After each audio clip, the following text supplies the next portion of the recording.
Disturbing facts that will probably disturb you even if you're not easily disturbed. Part 18.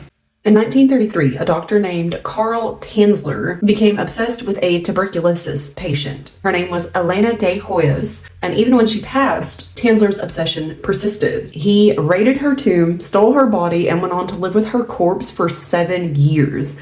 As the body decomposed, he used wire and coat hangers to keep it in place, fitted the face with glass eyes, and replaced the skin with perfume-drenched silk to hide the rotting stench. He was eventually caught and taken into custody, only to be released once his offense, taking the body, surpassed the statute of limitations. Elena's body was reburied, but the exact location remains hidden to this day to prevent anyone from disturbing her again. All you ladies that say you want a man that's obsessed with you, get you a man like Carl.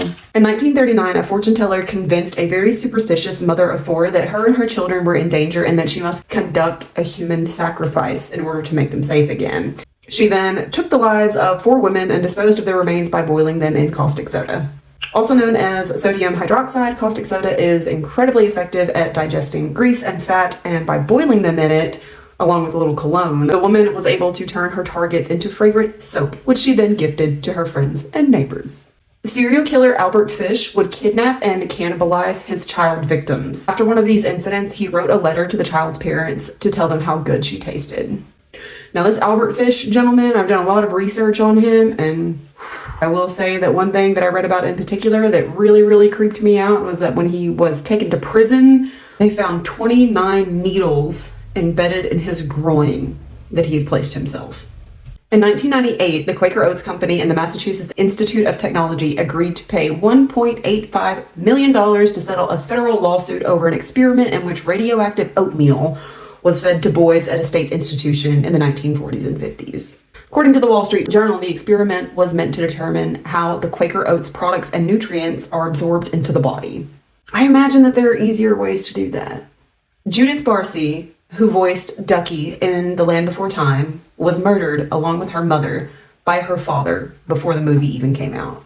In 1982, 7 people were killed via cyanide-laced Tylenol capsules, leading to industry-wide tamper-proof seals and a general phasing out of capsules.